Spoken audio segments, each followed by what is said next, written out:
Bienvenue à l'émission Majuscule Propos. Ce soir, nous allons revenir sur les 76 ans d'existence de l'Organisation des Nations Unies ou l'ONU.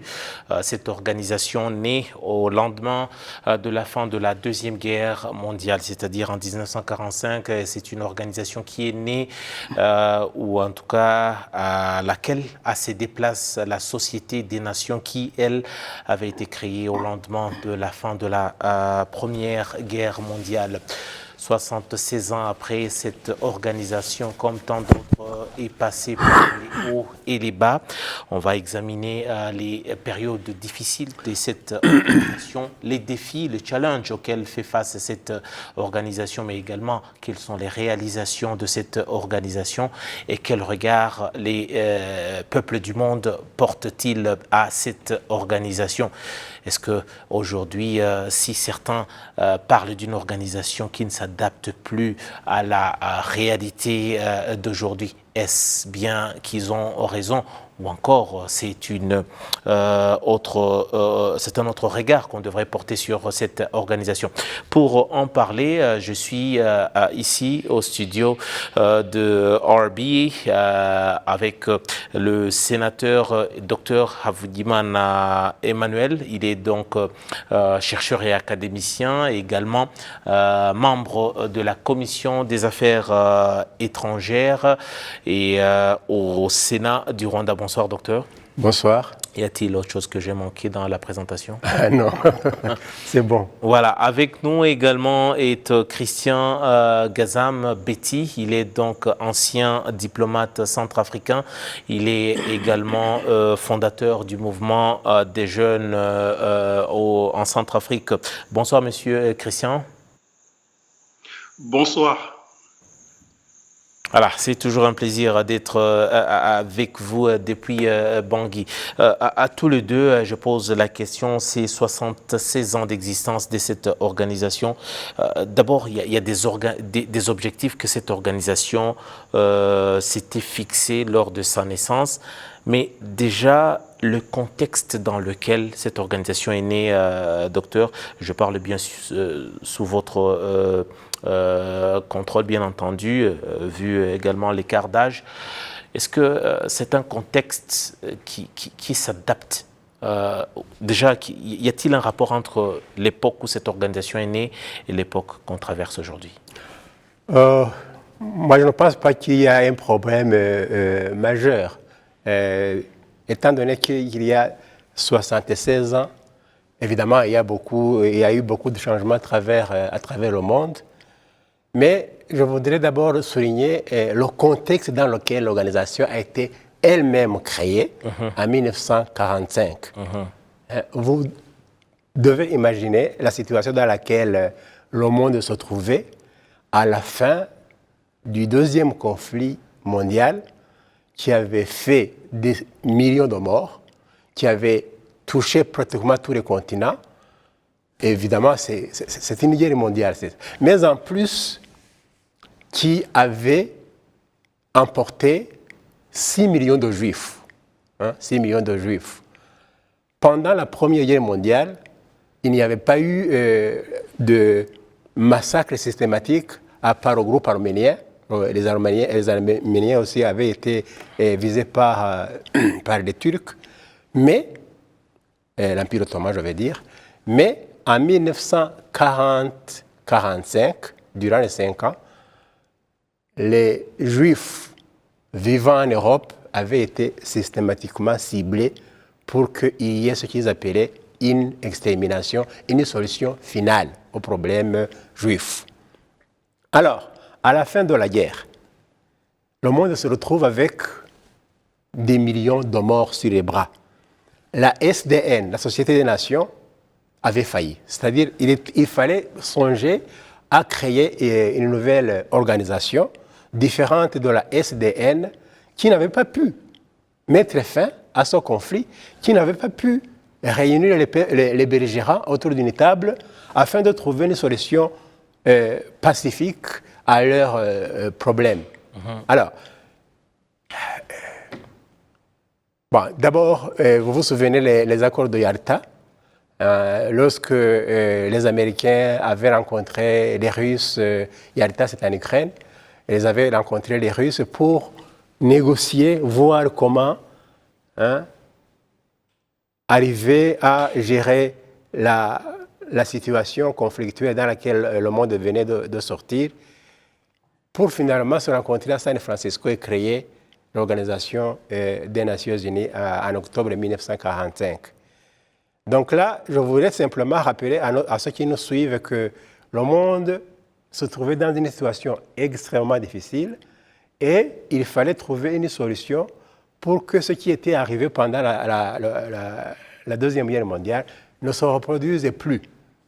Et il y a d'une part, on parle ici d'un conflit entre les nations, oui. Mais on parle également d'un génocide, parce que si on parle de la mort macabre des Juifs, ici on parle bien d'un génocide, on ne parle pas forcément d'une guerre, et ce sont des Juifs qui étaient sur le continent européen. Oui. Monsieur Betty, vous qui êtes ancien diplomate, ça c'est une organisation. La Société des Nations qui a donc cédé place à l'Organisation des Nations Unies, toutes, ce sont des organisations créées par la volonté des grands, d'abord. Ça, c'est indéniable. Ce que je voudrais dire d'abord, c'est que la Société des Nations, aujourd'hui devenue l'Organisation des Nations Unies, a été créée, vous dites par des grands, je dirais par des puissants qui se sont mis autour d'une table et qui ont décidé de donner naissance à cette organisation qui était SDN avant, qui est aujourd'hui l'ONU. Maintenant, ce que je trouve qui est assez marquant dans l'histoire, j'ai écouté mon frère le docteur qui nous a fait économie de la longue histoire de la Société des Nations, mais qui nous a quand même fait un bref historique, c'est que lorsqu'on voit les interventions de cette organisation, je pourrais même dire la toute première intervention de cette organisation avant, qui était la Société des Nations, s'est faite sur le continent africain. Et ça ne veut pas dire qu'il n'y a pas de mission des Nations Unies qui se fait sur d'autres cieux, mais la première intervention s'est faite sur le continent africain. Et aujourd'hui, on voit que les interventions que nous voyons aujourd'hui ne sont pas près de terminer, à croire que ça ne s'est fait que pour le continent africain. Le continent africain, il faut dire... tout de même, l'Afrique était présente parce qu'elle était alliée de ces grands, justement. Nous sommes dans une époque coloniale, docteur. Oui. Les Africains n'étaient pas forcément maîtres de leur sort ou de leur destin. Bon, leur destin était entre les mains d'autres personnes. Je parle des colons, de ces grands-là dont on parle ici qui ont justement été à la base de la création de cette organisation. À la naissance de l'Organisation des Nations Unies en 1945, il y avait très peu de pays indépendants en Afrique. Il y avait le Libéria. Il y avait le Libéria. Avec des causes historiques aussi, qui n'a pas connu forcément de colonisation. Le Libéria, c'est une création, c'est une autre des anciens depuis 1822, esclaves. Un pays créé en 1822, créé par le retour des anciens esclaves venus d'Amérique. De retour en Afrique. Oui, de retour en Afrique. Même le nom, Libéria, c'est Liberty. Et la capitale Monroe, c'est le président Monrovia, c'est le président Monroe américain qui les avait libérés. Alors, il y avait le Libéria, il y avait l'Éthiopie. L'Éthiopie, malgré la tentative italienne, l'Éthiopie avait vaillamment résisté à la tentation d'annexion par l'Italie, qui se trouvait en Libye. Et en Libye aussi. Oui, qui se trouvait aussi en Libye. Et qui se trouvait, qui occupait la partie nord, ce qui est actuellement l'Érythrée. C'est d'ailleurs pendant cette période-là, après avoir vaincu les Italiens, que le Négus va annexer l'Érythrée en 1952 et jusqu'à l'indépendance en 1992. Là, c'était un territoire sous domination éthiopienne. Donc il y avait l'Éthiopie, il y avait le Libéria, il y avait l'Égypte. L'Égypte, quand même, avait son indépendance depuis au moins 1922 par là. Malgré le passage des Anglais aussi. Oui, oui, malgré le passage des Anglais. Et, bon, à la pointe sud du continent, l'Afrique du Sud qui était considérée, bon, évidemment, avec la domination blanche, mais ce n'était vraiment pas un pays, je dirais, africain, c'était un pays africanaire, sous domination africanaire, mais qui était considéré comme un pays indépendant et qui d'ailleurs avait bénéficié du désastre de l'Allemagne à la fin de la Première Guerre mondiale pour obtenir la domination sur le sud-ouest africain, Namibie. Donc là, à la fin de la Première Guerre mondiale, avec la défaite allemande, les anciennes colonies allemandes avaient été données à différents pays. C'est ainsi notamment le Rwanda qui s'est retrouvé entre les mains de la Belgique. Oui, oui. Le Rwanda et le Burundi, qui étaient entre les mains des Allemands, sont passés entre les mains des Belges. Et le sud-ouest africain, Namibie, est passé entre les mains des Sud-Africains. Le Togo est devenu français. Le Cameroun occidental est devenu français, qui était allemand. Donc le Cameroun a été coupé en deux, une partie francophone, une partie anglophone.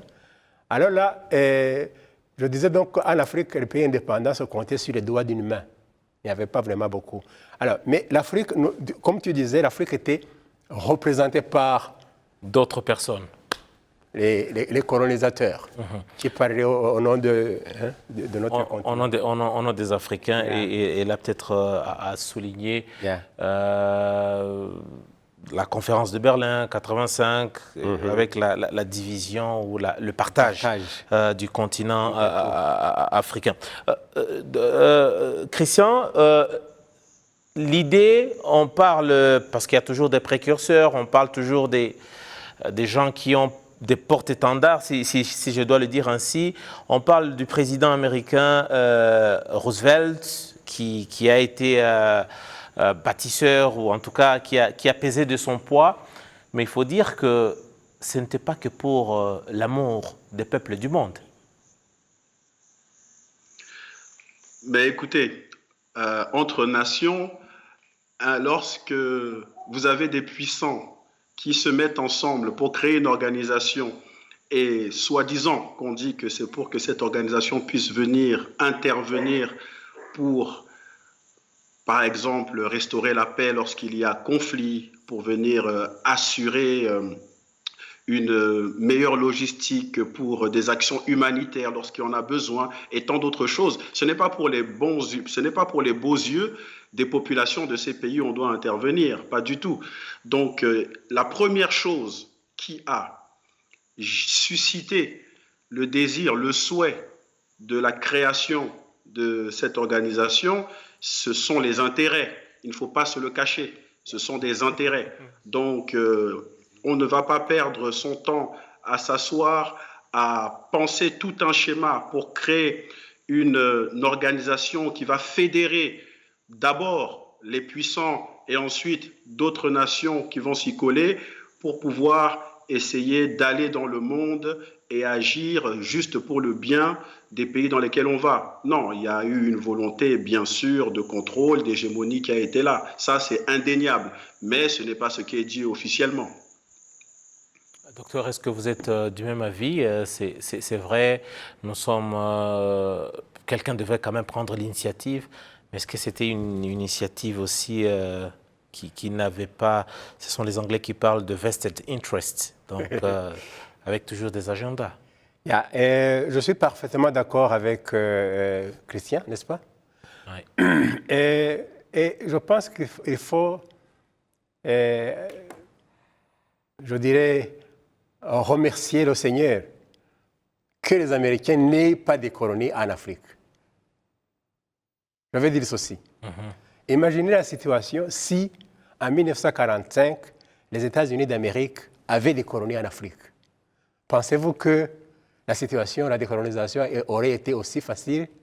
Ou bien tous les pays coalisés, tous les grands réunis, se seraient entendus pour essayer de prolonger un peu la domination? Moi, je pense que la position américaine à la fin de la Deuxième Guerre mondiale était basée sur les principes sacro-saints des Nations Unies, bien sûr, c'est évident, mais aussi il y avait le fait que l'Amérique se sentait absente sur le continent africain et avait, je dirais, une sorte de jalousie. Ces gens, les Européens, contrôlent des matières premières en Afrique, contrôlent des territoires entiers. Il faut qu'ils libèrent ces gens, il faut qu'ils puissent accéder à l'indépendance. Mais d'autre part, il y avait de l'autre côté l'Union soviétique, l'ex-URSS. L'Union soviétique qui était en faveur de la décolonisation, mais pour d'autres raisons, pour s'opposer à l'Occident. Ce n'est pas forcément... Soutenir les peuples dominés, les libérer, mais aussi parce que les Occidentaux avaient une politique que l'Union soviétique combattait. C'est-à-dire qu'il fallait diminuer, réduire l'influence de leurs adversaires sur d'autres parties du monde. C'est ça. Les colonies africaines ont bénéficié de l'inimitié entre le bloc Est et le bloc occidental. C'est pourquoi tous les premiers leaders indépendantistes en Afrique ont été qualifiés de communistes, colonialistes. Ça a été même le cas au Rwanda. L'Union nationale rwandaise, UNAR, a été qualifiée de communiste. C'était même une aberration quand on analyse. Être communiste à cette époque-là. Non seulement ça, mais la noblesse, comme on disait, la noblesse n'a jamais été communiste dans aucun pays du monde. La noblesse a toujours été capitaliste. Capitaliste. Mais parce qu'ils demandaient l'indépendance, les membres de l'UNAR ont été qualifiés de communistes. Et ils ne savaient même pas ce que cela signifiait. Les unaristes, je veux dire, les membres de l'UNAR étaient qualifiés de communistes parce qu'on croyait que derrière eux, il y avait un appui, un soutien caché de l'ex-Union soviétique en faveur de la décolonisation pour que les Belges quittent, pour que dans d'autres régions, les Français quittent. C'est pourquoi, même au Cameroun, même en Centrafrique, ailleurs, où on a eu des leaders indépendantistes, on a toujours essayé de trouver une relation entre eux et Moscou. Alors, il y a des objectifs que les Nations Unies se sont fixés lors de leur naissance. Il y a, par exemple, le maintien de la paix et la sécurité dans le monde. Monsieur Betty, est-ce que la sécurité et la paix dans le monde aujourd'hui, est-ce qu'on peut dire qu'on a atteint un monde pacifique? Vivons-nous dans un monde pacifique? Vivons-nous dans un monde sécurisé? Non, aujourd'hui, avec toute objectivité, si on regarde la réalité en face et qu'on parle en termes d'objectifs, l'objectif que les Nations Unies s'est fixé en termes de sécurité et de paix dans le monde, si on doit donner un résultat, le résultat que je donnerais, je dirais que c'est un échec. Je dirais que c'est un échec. Maintenant, ça ne veut pas dire qu'il n'y a pas eu des zones où il y a des choses qui ont été faites et bien faites. S'il y en a eu, mais je parle en termes global, pour moi, je qualifierais de cela d'un échec. Non, nous ne sommes pas dans un monde sécurisé. Nous sommes même dans un monde qui est de plus en plus dangereux, qui devient de plus en plus dangereux. Et nous avons des défis sécuritaires, que ce soit en Afrique ou sur les autres continents, qui sont de plus en plus lourds et difficiles à relever.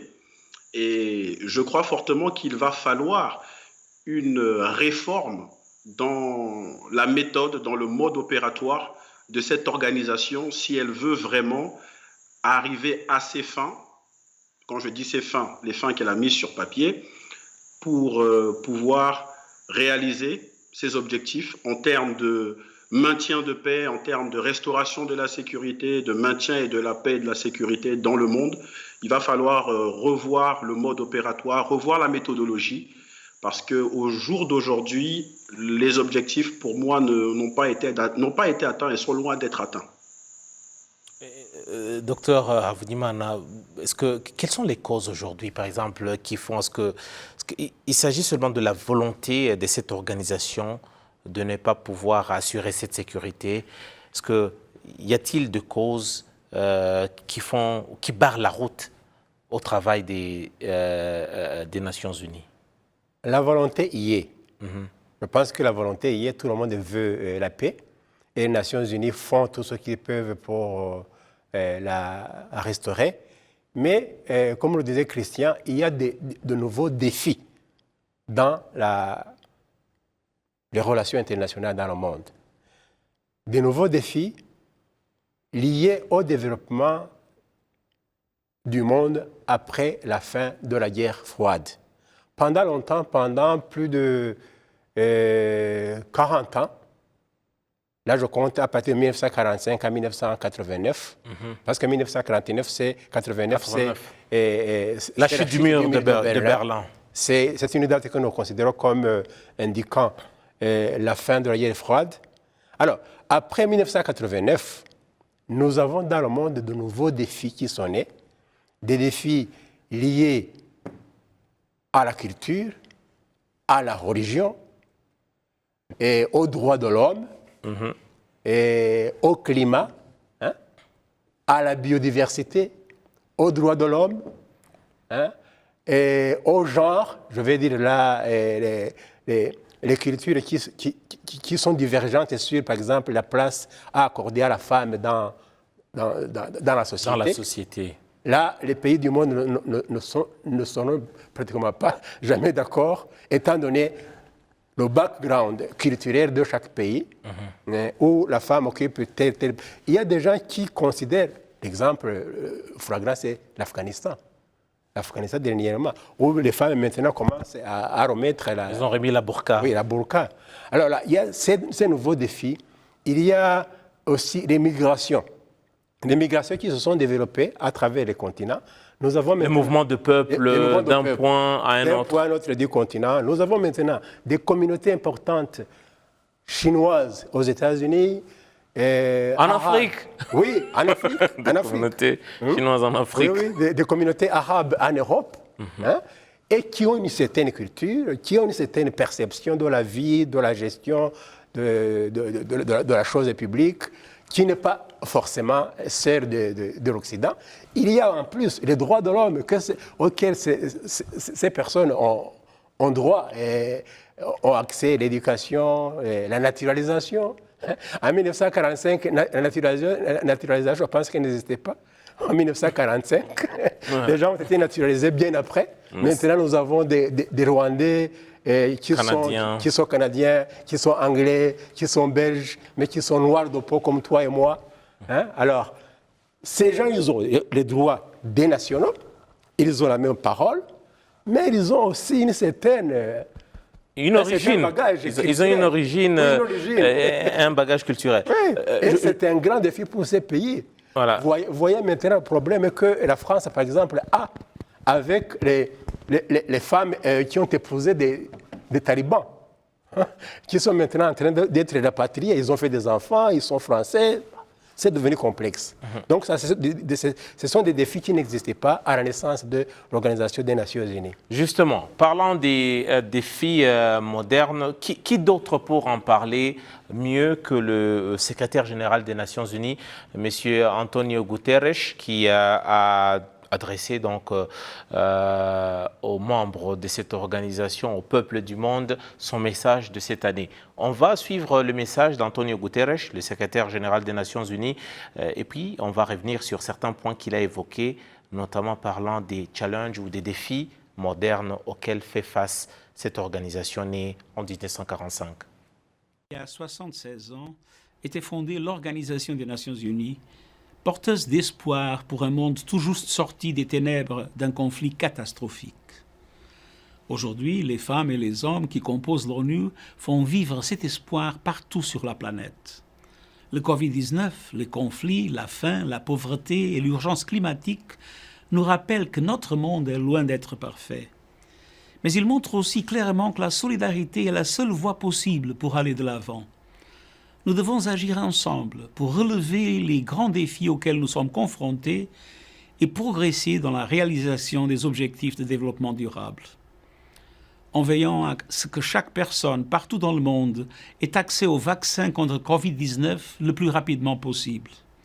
En protégeant et en faisant respecter les droits et la dignité de tous, en particulier des personnes les plus pauvres et les plus défavorisées, des filles et des femmes, des enfants et des jeunes.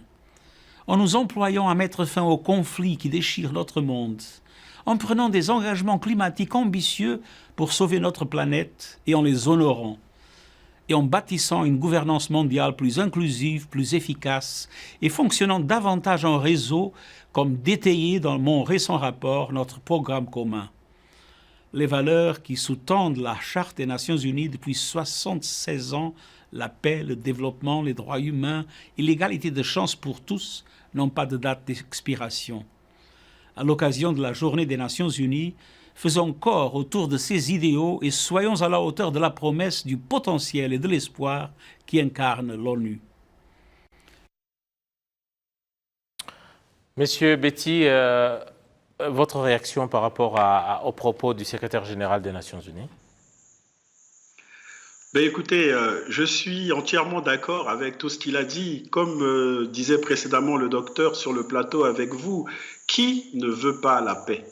Qui ne veut pas vivre dans un monde plus sécurisé, dans un monde plus sécurisé dans tous les domaines, que ce soit dans le domaine social, dans le domaine sanitaire, dans le domaine sécuritaire? Donc, tout ce que le secrétaire général des Nations Unies a dit dans son discours que nous venons d'écouter, la portion que nous venons d'écouter, est louable. C'est ce que tout le monde veut. Maintenant, ça reste des paroles. Et ces paroles doivent être mises en action. Et sur le terrain, c'est difficile. Nous avons une maxime qui dit cela en Centrafrique, et je pense que ça le dit également dans d'autres pays africains et dans le monde. C'est le terrain qui commande. Et force est de réaliser que sur le terrain, il est difficile aujourd'hui pour les Nations Unies de mettre en œuvre en fait toute cette vision qui vient d'être étayée, qui vient d'être présentée par le secrétaire général des Nations Unies. Et une fois de plus, je le dis, il y a des choses qui sont faites, il y a des bonnes choses qui sont faites. Je suis centrafricain, je réside en République centrafricaine et ce n'est un secret pour personne que la mission des Nations Unies en République centrafricaine est l'une des plus grandes dans le monde actuellement, l'une des plus lourdes. Et s'il n'y avait pas eu cette mission, je ne sais pas si aujourd'hui le pays serait encore sur la carte du monde. Donc ce n'est pas que je jette en fait des pierres aux Nations Unies, c'est que je suis très objectif. Je dis le discours, ce qui est dit est bien, c'est ce que tout le monde veut. Maintenant, c'est la mise en œuvre, c'est là où il y a des problèmes. Et je crois qu'il faut que l'organisation puisse avancer avec le temps, évoluer avec le temps. C'est-à-dire que l'organisation puisse s'adapter aux nouveaux défis que le monde a à relever aujourd'hui. Et c'est là pour moi que se trouve le problème, c'est au niveau de l'adaptation, parce que lorsqu'on s'adapte aux nouveaux défis qui font face, cela veut dire en fait qu'on doit parfois changer son fusil d'épaule. Et pour moi, c'est là que je crois que les Nations Unies doivent faire un effort considérable. Lorsque vous dites s'adapter, tout à l'heure, le docteur a souligné un peu les changements qui se sont effectués au cours de ces dernières années, notamment avec la chute du mur de Berlin. C'est vrai, il a encore il est revenu sur le contexte et aussi voir les temps modernes, ce qu'elles imposent. C'est vrai qu'il y a eu une redistribution des cartes avec des nations qui ne pesaient pas, notamment dans la balance en 1945, qui aujourd'hui sont des géants avec qui il faut compter. Et maintenant, si je vous ai bien suivi, les Nations Unies ont-elles les mains liées? Aujourd'hui, dire que les Nations Unies ont les mains liées, je mettrais ça sur la base du 50-50. Pourquoi je dis sur la base du 50-50? Je donne un exemple terre à terre. Parlons de la République centrafricaine, c'est un exemple. Nous avons les Nations Unies qui œuvrent ici et dans plusieurs domaines. Mais les Nations Unies ne sont pas un pays. Lorsqu'elles viennent dans un pays, elles travaillent avec les autorités de ce pays. Donc, je dirais qu'il y a des limites. Là où l'organisation ne peut pas fonctionner tant que les interlocuteurs qu'elle a dans le pays dans lequel elle opère ne sont pas sur la même fréquence. Donc, il faut dire qu'en fait, il y a une partie où elles ont, on va dire, main libre pour agir, mais une autre où elles ne peuvent pas agir avec ses mains libres parce que lorsque les Nations Unies viennent dans un pays, elles travaillent, elles sont en appui avec les autorités du pays, donc elles travaillent en concordance avec ce que les autorités du pays désirent pour le pays. Donc et c'est pas seulement en République centrafricaine, c'est également dans plusieurs autres pays. Voilà pourquoi je mets la base de leur champ d'action sur le 50-50 quand vous parlez de est-ce qu'elles ont les mains liées. Je dirais une partie oui et une partie non. Docteur Avoudimana, les Nations Unies dont on parle ici, il y a M. Betty qui donne l'exemple de son pays, la Centrafrique, avec tout le travail que les Nations Unies abattent, c'est vrai par le biais des pays membres comme le Rwanda qui a des forces sur place de maintien de la paix. Mais quand on parle par exemple du Rwanda, le contexte de la création des Nations Unies que Antonio Guterres a rappelé ici, c'était aussi dans le contexte du Never Again, ou du Never Again, comme on dit en anglais, avec le génocide des Juifs, 6 millions de morts, on a évoqué. Mais cela n'a pas empêché qu'avec la chute du mur de Berlin en 89, 5 ans après ou 6 ans plus tard, en 1994 au Rwanda, le Never Again ou le Never Again n'était plus d'actualité, le plus jamais ça n'était plus d'actualité. On a eu plus d'1 million de Tutsis tués, massacrés, c'est-à-dire sous les nez et la barbe, comme on dit, des Nations Unies. C'est-à-dire quoi? C'est une organisation, on reproche les Nations Unies, mais quand on va dans les détails, il y a certains les grandes puissances qui tirent les ficelles, qui n'agissent pas. Je pense qu'il ne faut pas complètement rejeter le rôle des Nations Unies dans le maintien de la paix et les échecs, comme le cas du Rwanda, par exemple, qui a été un échec flagrant. Mais cela est dû au système lui-même et à la structure des Nations Unies. Qu'est-ce que je veux dire là? Je veux dire le Conseil de sécurité, les 5 pays membres permanents, qui, pour une action comme une intervention ou le changement du mandat d'une mission de paix, doivent être tous d'accord, doivent se réunir et être d'accord que la mission des Nations Unies qui était intervenue sous ce qu'ils appellent au chapitre 7, au Rwanda, doit participer, doit s'engager, doit s'interposer entre les belligérants. Ce n'est pas normalement le cas pour les Nations Unies. Les Nations Unies interviennent comme des observateurs, mission d'observation. Pas d'intervention. Pas d'intervention. Pas d'intervention. Et cela devrait être vu à la lumière de ce qui est arrivé au Rwanda. Observer même quand les gens, regardez la vie des gens... ce qui s'est passé au Rwanda. Ce qui s'est passé au Rwanda et ceux qui avaient planifié le génocide l'avaient bien planifié. Ils se sont d'abord attaqués au contingent belge qui était le plus important. Ils en ont tué une dizaine. Et ils savaient absolument que la population belge, que les médias, le gouvernement belge va être sous pression. Ramenez nos enfants, ramenez nos enfants, ramenez nos enfants. Parce que la télévision, quand vous avez votre fils qui est intervenu quelque part là et que vous voyez qu'on commence à les tuer, il faut... Même le Parlement va demander que les gens reviennent, les enfants reviennent dans le pays. C'est ce qui est arrivé pour la minoire de Etokicho qui repartait en abandonnant des centaines de milliers de Tutsis qui étaient... Je me rappelle de l'image d'un casque bleu qui est arrivé à l'aéroport de Bruxelles et qui a déchiré son béret bleu le béret des casques bleus, donc. Des casques bleus. Oui, il avait un béret bleu et avec un poignard, il l'a déchiré. Parce qu'il rentrait contre son gré. Parce qu'il n'avait pas pu défendre ses camarades qui sont morts et il abandonnait des gens avec des Tutsis, avec tout autour des miliciens Interahamwe qui agitaient des machettes. Et gourdins. Oui, mais il ne pouvait rien. Il ne pouvait rien. C'est pourquoi les missions de paix, maintenant, il y en a 71 opérations de maintien de la paix dans le monde. 71. Et il y en a qui sont là, comme la FINUL. Tu connais la FINUL? La force d'interposition des Nations Unies au Liban.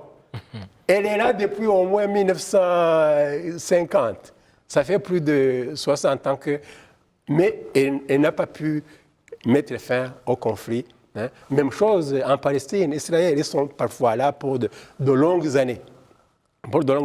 Mais quand même, on doit reconnaître que les Nations Unies n'ont pas pu arrêter le génocide perpétré contre les Tutsis au Rwanda.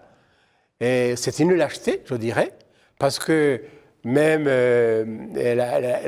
le contingent réduit qui est resté, je pense, de 250 hommes qui est resté au Rwanda, était là justement pour prendre des rapports, pour voir ce qui se passe, mais on ne sait pas, on n'a pas de personnes qui ont été sauvées par les casques bleus. Justement, le Rwanda est un des exemples de l'échec de cette organisation.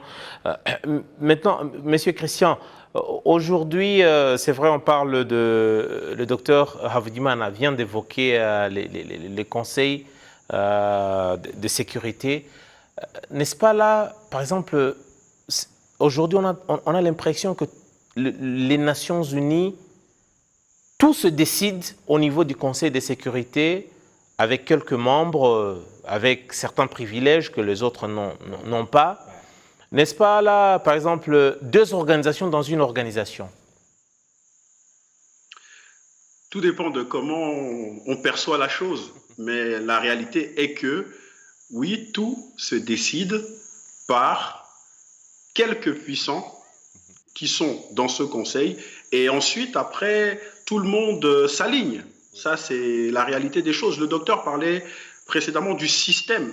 Aujourd'hui, la limite, en fait, d'action des Nations Unies est d'abord par rapport à leur système interne, au fonctionnement des Nations Unies. Et ensuite, après, sur le terrain, comme je disais, le terrain commande, il y a des choses qui se passent sur le terrain, notamment les échanges, la collaboration avec les autorités locales. Mais d'abord, c'est ce qui se passe dans le système qui fait que les grands échecs des Nations Unies ont eu lieu. C'est une histoire d'intérêt. Vous savez que les pays n'ont pas les mêmes intérêts. C'est également le souhait et l'envie de réduire l'influence de tel ou tel allié ou tel membre du Conseil dans telle zone du monde. En fait, il y a beaucoup d'intérêts qui sont là, et les décisions de ces différents membres qui ont le plus grand pouvoir de décision au sein de cette organisation sont des décisions qui sont prises tout d'abord par rapport à l'intérêt de leur nation. D'abord, ça c'est une réalité. C'est des décisions d'abord prises tout d'abord par rapport à l'intérêt de leur nation. Est-ce qu'ils y perdent quelque chose? Qu'est-ce qu'ils y gagnent? Ils ne vont pas se lancer, parlons d'une intervention par exemple, dans une intervention sachant que c'est quelque chose qui va avoir un effet boomerang sur leur nation directement. Non. Donc c'est d'abord l'intérêt des nations qui sont les décideurs, et ensuite on regarde l'intérêt du monde, c'est-à-dire là où on doit intervenir, et du monde en général. C'est triste à dire, mais c'est une réalité. Alors, qu'est-ce qu'on peut proposer, par exemple, aujourd'hui? C'est vrai qu'on a toujours tendance à tout réduire autour des conflits entre nations, entre nationaux, entre régions. il y a d'autres défis qu'on vient de citer aujourd'hui. Il y a la pandémie de Covid-19, par exemple, que le monde vit depuis bientôt 2 ans. Il y a également, par exemple, les changements climatiques. Est-ce que tout ça, quand on quitte un peu les conflits, les intérêts empêchent toujours les gens, par exemple, si on parle du climat, c'est-à-dire on partage la même atmosphère, on partage la même planète, on partage la même planète. Est-ce que, n'est-ce pas là des défis, par exemple, qui nous concernent tous? Si les conflits, les guerres n'ont pas concerné tout le monde au cours de ces 50 ans, est-ce que ces défis ne suffisent pas pour que les gens se mettent à table et se regardent en face et se disent on doit prendre soin de ce monde, de notre monde à nous? C'est toujours à moi ou bien c'est au docteur? À vous. Ok, d'accord, j'attendais. Non, mais en fait, tout à fait, normalement, laissons les défis sécuritaires de côté et regardons par exemple les défis sanitaires ou d'ordre même environnemental. Cela devrait normalement fédérer tout le monde à se dire, non, alignons-nous sur une même ligne, totalement. Mais une fois de plus, même sur ces questions, il y a des intérêts.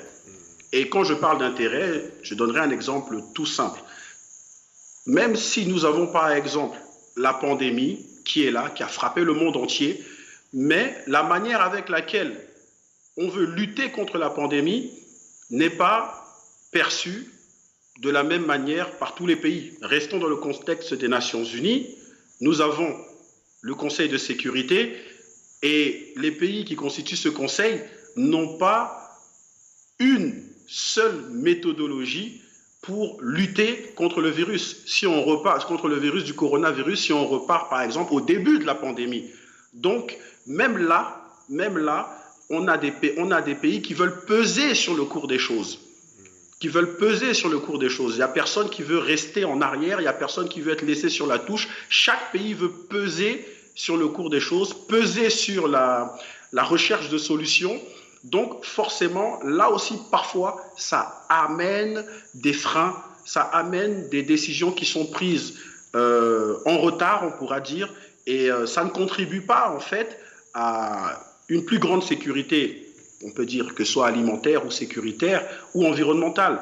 Donc même sur ces questions, normalement, de fond qui devraient réunir tout le monde vers une même ligne, là également, il y a une différente perspective, il y a des intérêts qui divergent, qui fait que là aussi, comme chaque nation veut peser sur le cours des choses, ça freine également, ça peut lier également les mains parfois de l'organisation pour agir dans un timing bien précis, avec une méthodologie bien précise. Et ça, ce sont des réalités, des faits qu'on a pu voir dans les différentes zones où il a fallu agir, notamment par exemple dans le monde par rapport à la pandémie, si on reste sur la pandémie, et également par rapport à l'environnement et au changement climatique.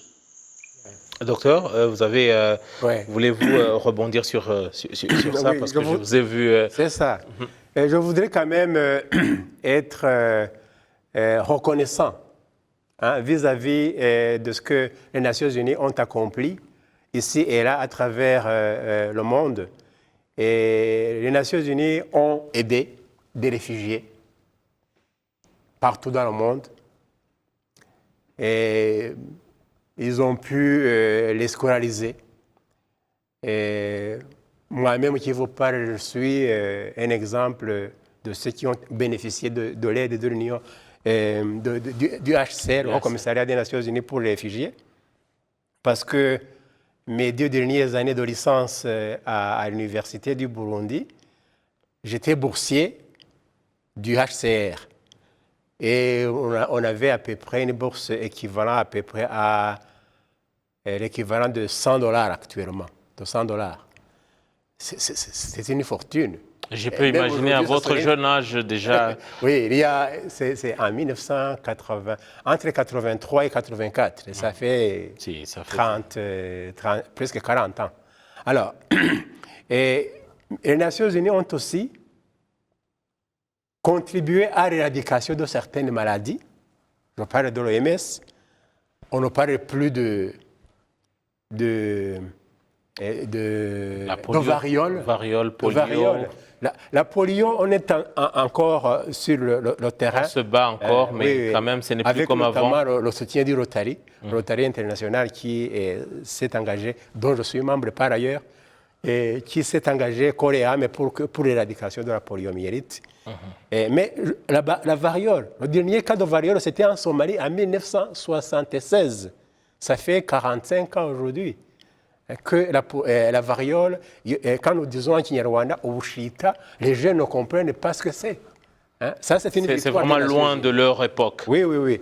Et je voudrais aussi rappeler que, quand même, les Nations Unies ont obtenu 12 prix Nobel de la paix.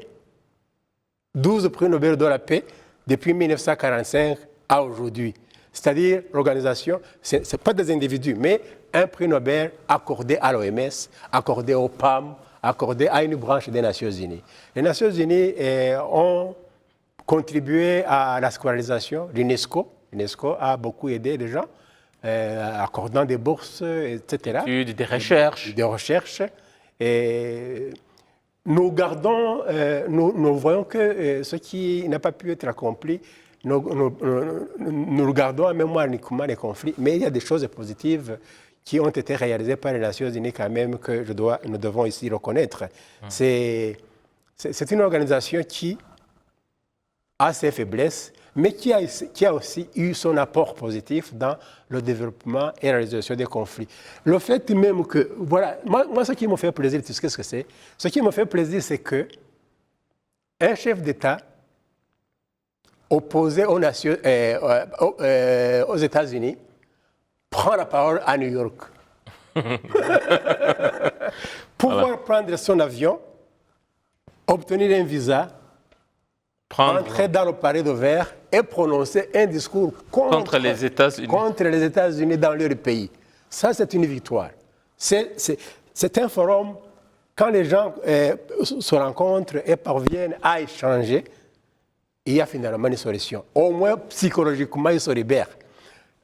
Je regarde une image d'un ancien secrétaire général du Parti communiste, je pense que c'était Léonid Brejnev, qui avait pris la parole aux Nations Unies, très fâché, et avait ôté sa chaussure pour frapper sur la table. Dans la coutume russe, dans la culture russe, c'est un affront, c'est comme une insulte. Il a enlevé sa chaussure et il a frappé sur la table pour montrer son indignation. Alors là, tu t'imagines un peu comment il en est sorti. Il en est sorti un peu apaisé. Je les ai eus. Hein? Psychologiquement, c'est quand même quelque chose. Parler devant eux, les dénoncer, etc. Castro, la même chose. Fidel Castro. Avec ses discours fleuves, comment les appeler. Et également, il y a le défunt. Quand même, avoir une organisation dans laquelle les gens se rencontrent, c'est quelque chose de positif, même si on ne parvient pas à trouver toutes les... Parce que ici, c'est un débat c'est une conversation entre Africains. Est-ce que, n'est-ce pas, les longues années des déchirements, des conflits qu'ont connus les pays africains, n'est-ce pas aussi ces souvenirs ou ces expériences malheureuses qui fait à ce que, au fond des Africains, il y a toujours une tendance un peu, je peux dire un peu opposée aux Nations Unies. On pense que, par exemple, s'ils sont malheureux ou s'ils ont été malheureux, c'est parce que les Nations Unies n'ont pas été là. Parce que ce n'est pas ce sentiment aussi qui fait à ce que les gens oublient tout le bien que vous venez de citer. Oui, oui. Même dans notre propre histoire, l'histoire du Rwanda, il y a eu une période, je parle de la période, disons, entre 60 et 65, 6, où dans les camps de réfugiés à l'étranger, au Burundi, au Congo, dans tous les pays limitrophes du Rwanda, il y avait cet adage, on dit « Ntamana ntaroni ». Pour le chrétien, je dis, ça veut dire... non à Dieu, non aux Nations Unies. Donc, c'est-à-dire Dieu nous a abandonnés et les Dieu, Nations Unies nous ont Voilà, abandonnés. parce que les missionnaires, nous avons prié, nous avons récité des prières, mais nous ne rentrons pas dans notre pays. Nous avons été donc abandonnés. Nous avons été abandonnés par Dieu. Alors, c'était dangereux parce que les gens risquaient de tomber dans une certaine négation de Messieurs, Dieu. Et en plus, Naharoni, parce que l'ONU n'a pas pu nous faire rentrer dans notre pays. voilà. Monsieur Betty, vous êtes du même avis. L'expérience malheureuse des pays africains, notamment le Rwanda, et également je parle de la Centrafrique, qui a connu des années sombres récemment. Est-ce que ce n'est pas ce sentiment qui crée un peu la distance ou cette méfiance des pays africains ou des peuples d'Afrique face aux Nations Unies? Tout d'abord, je voudrais rebondir rapidement sur ce qui avait été dit précédemment par le docteur lorsqu'il parlait qu'il faut être reconnaissant envers les Nations Unies. Personnellement, je partage entièrement son avis. Et je l'ai dit lorsque je parlais aujourd'hui, je l'ai dit précédemment, j'ai dit, étant centrafricain, étant dans un pays où il y a eu plusieurs missions des Nations Unies qui ont été modifiées avec le temps, je l'ai dit que s'il n'y avait pas eu la dernière mission des Nations Unies en République centrafricaine, ça c'est mon avis personnel, je ne pense pas que le pays serait encore sur la carte. Ça c'est mon avis personnel. Donc en fait, de manière très objective, oui, il y a beaucoup de zones là où les Nations Unies ont opéré, ont fait ce qu'il fallait. Et bien sûr, personne n'est parfait, aucune organisation n'est parfaite. Donc ça, on ne peut pas retirer à cette organisation qu'elle a rempli son rôle dans plusieurs domaines. Mais on va dire que les objectifs prioritaires, il y a eu beaucoup de ratés dessus, mais les objectifs secondaires, il y a beaucoup plus de réussite qu'au niveau des objectifs prioritaires. Moi, je suis totalement d'accord avec ce que le docteur a dit par rapport à ça, et je suis reconnaissant envers l'Organisation des Nations Unies pour ce qu'elle fait dans le monde. Maintenant, pour répondre à la question qui a été posée par rapport à ces multiples conflits que les pays africains ont connus et que les Africains ont connus dans leur chair et dans leur esprit, dans leur âme, et est-ce que c'est ça peut-être aujourd'hui qui amène un certain ressentiment envers les Nations Unies ou d'autres interventions extérieures? Ce que je pourrais dire pour moi, avec l'expérience que nous avons ici, je crois personnellement que le sentiment qui est nourri par les populations africaines, le sentiment, je dirais, anti-Nations Unies, je vais parler pour la République centrafricaine notamment, et je me dis que c'est peut-être la même chose dans certains pays d'Afrique, je pense que ce sentiment a été nourri tout d'abord par un grand problème de communication. Un grand manque de communication sur ce que fait les Nations Unies lorsqu'elles viennent dans un pays. Le docteur l'avait précédemment mentionné lorsqu'il parlait que les Nations Unies, eux, ils ont un mandat qui est un mandat de maintien de la paix. L'exemple de la Centrafrique où nous avons eu je les appelle des terroristes, comme il faut les appeler, d'autres disent que c'est des groupes armés qui ont mis le pays à feu et à sang pendant des années. La population centrafricaine, elle, s'attendait à ce que les Nations Unies viennent combattre ces rebelles, viennent engager le combat avec ces forces. Or que ce n'est pas le mandat de cette mission. Et je pense qu'il n'y a pas eu un travail de pédagogie, un travail de communication pour faire comprendre aux populations quelle est la mission exacte des Nations Unies. Parce que nos pays africains sont souvent proies à des conflits. Donc là, on parle du côté sécuritaire. Et comme les populations n'ont pas intégré, n'ont pas été informées, n'ont pas intégré quelle est sa mission, alors pour les populations, elles ne comprennent pas pourquoi les Nations Unies viennent et n'éradiquent pas, comme le disait le docteur précédemment lorsqu'il parlait que l'organisation a éradiqué plusieurs maladies dans le monde, pourquoi elle ne vient pas éradiquer l'insécurité? Pourquoi elle ne vient pas éradiquer les groupes armés, les terroristes qui viennent et qui mettent le pays à feu et à sang? Donc tout d'abord, je mettrais ça sur un grand manque de communication. Je pense que il y a toute une pédagogie qui doit être faite, mais de part et d'autre également. Il y a une certaine remise en cause aussi bien des pays membres de cette organisation et de cette organisation elle-même. Vous tous, vous prenez pour ce qui est du changement également d'une organisation qui doit se mettre à la hauteur des défis modernes également. Disons, changer et se mettre maintenant à la hauteur donc des temps modernes qui sont les nôtres. Je pense qu'il y a tellement à boire et à manger, comme on dit dans ce débat quand on parle des Nations Unies. Je pense qu'on aura toujours des occasions à revenir sur le travail de cette organisation. Permettez-moi de vous remercier à tous les deux, à Christian Betty. Je rappelle que vous êtes ancien diplomate centrafricain et aujourd'hui vous êtes président du mouvement Jeunes Debout en Centrafrique. Merci beaucoup pour votre disponibilité. Merci beaucoup, c'est le plaisir est pour moi. Merci également au docteur Avoudimana, il est membre du Sénat, il est sénateur et surtout membre de la Commission des Affaires étrangères et sécurité également. Merci beaucoup, docteur. Merci à vous aussi. Un grand merci à Passy et à toute l'équipe qui m'a donc réalisé. Grand merci à vous tous, chers fidèles de l'émission Majuscule Propos. Je suis Eddy Sabiti, j'aurai tout le plaisir de vous retrouver très prochainement pour un nouveau numéro. Au revoir.